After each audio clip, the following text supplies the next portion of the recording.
السلام علیکم معزز سامعین، welcome to my channel voice of Mona. ہماری آج کی سٹوری کا نام ہے زندگی ایک سزا۔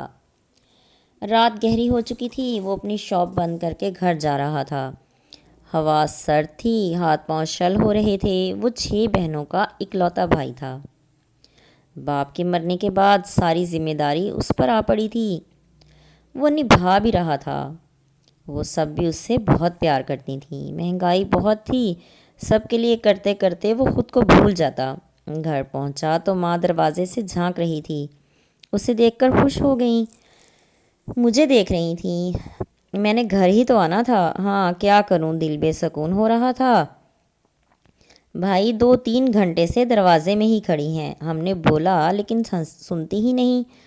اچھا میں سمجھا لوں گا۔ دوسری بہن کھانا لے آئی۔ آخر تمہارے ہاتھ کتنے ٹھنڈے ہو رہے ہیں۔ جی سردی ہے نا، ماریا شاپر میں کچھ لے آئی۔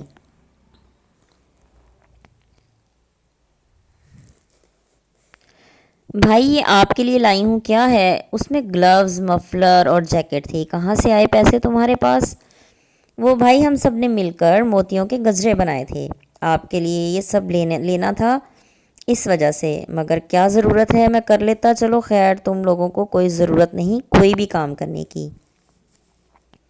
ماں نے کہا سارا دن فری رہنے سے بہتر ہے کچھ نہ کچھ کریں، چلیں جیسے آپ کو بہتر لگے۔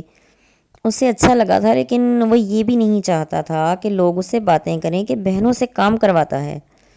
لیکن ماں کے سمجھانے پر وہ مان گیا۔ تھکن سے برا حال تھا، صبح شاپ کھولنی تھی اس لیے سو گیا۔ صبح اٹھا تو چھوٹی والی رو رہی تھی۔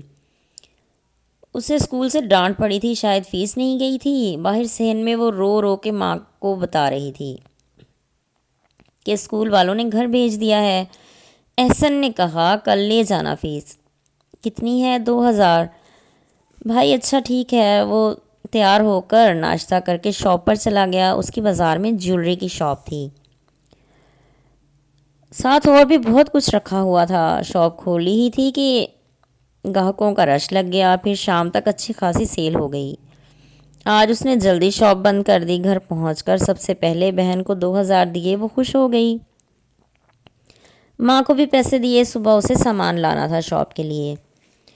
صبح ذرا دیر سے اٹھا، مارکیٹ سے سامان لانے کی وجہ سے شاپ دیر سے کھولی اور سامان سیٹ کرنے لگا۔ ابھی سیٹ کر ہی رہا تھا کہ اور ایک عورت شاپ میں آ گئی۔ وہ اس کی طرف متوجہ ہو گیا۔ اس نے کافی سارا سامان خریدا اور اس کا کارڈ بھی مانگا۔ احسن نے شاپ کا کارڈ دے دیا، وہ چلی گئیں۔ وہ پھر دوبارہ سامان سیٹ کرنے لگا۔ کچھ دیر کے بعد کال آئی۔ وہ اسی عورت کی کال تھی جو ابھی سامان لے کر گئی تھی۔ اس میں کچھ چیزیں ڈیمیج ہیں۔ نہیں میڈم یہ نہیں ہو سکتا، سارا سامان آپ کو چیک کروا کر دیا ہے۔ وہ جھگڑا کرنے لگی۔ خیر وہ پریشان ہو گیا۔ تھوڑی دیر میں وہ واپس آ گئی، ان کے ساتھ ایک آدمی بھی تھا۔ احسن پریشان ہو گیا، اس نے سب کچھ دیکھ بھال کر ہی دیا تھا۔ اس کے پاس پیسے بھی نہیں تھے، جو پیسے وہ دے کر گئی تھیں احسن وہ شاپ کا رینٹ دے چکا تھا اسی وقت۔ اس کی کال آنے سے پہلے وہ اچھا خاصا شور شرابہ کر رہی تھی۔ ساری مارکیٹ والے اکٹھے ہو گئے۔ وہ کافی دیر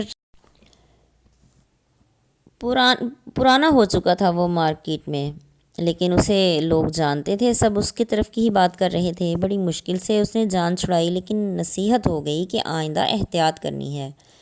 شاپ بند کر کے وہ گھر چل دیا بوجھل قدموں سے۔ آج اس کے پاس 1 روپیہ بھی نہیں تھا۔ گھر کی بھی فکر تھی۔ گھر پہنچ کر ماں کو ساری بات بتائی۔ بہنوں نے کہا کوئی بات نہیں بھائی، وقت ہے گزر جائے گا۔ بہنوں نے اسے ایک مشورہ دیا کہ ماں کو شاپ پہ ساتھ بٹھاؤ اور لیڈیز سامان زیادہ ڈال لو۔ احسن سوچ میں پڑ گیا۔ پھر 2 دن کے بعد اس نے طے کر لیا کہ کیا کرنا ہے۔ اس نے سب کچھ لا کر شاپ میں ڈالا اور ماں کو ساتھ بٹھا لیا۔ اب لیڈیز زیادہ آنے لگی تھیں اور شاپ پر انکم بھی پہلے سے زیادہ ہونے لگی تھی۔ وہ ایک دن شاپ بند کر کے گھر پہنچا۔ آدھی رات کو کال آئی کہ شاپ کے تالے ٹوٹے پڑے ہیں۔ وہ بھاگم بھاگ وہاں پہنچا۔ اس کی جمع پونجی لٹ چکی تھی۔ ماں کو ہارٹ اٹیک آ گیا، وہ چل بسی۔ احسن کی دنیا ہی لٹ گئی تھی۔ اب نئے سرے سے کاروبار کھڑا کرنا تھا۔ جینے کے لیے اس کے ساتھ 6 بہنوں کا ساتھ تھا، وہ انہی کے لیے جی رہا تھا اور زندگی اسے کسی سزا سے کم نہیں لگ رہی تھی۔ جیتے رہیے، خوش رہیے۔ ملتے ہیں اگلی کہانی کے ساتھ۔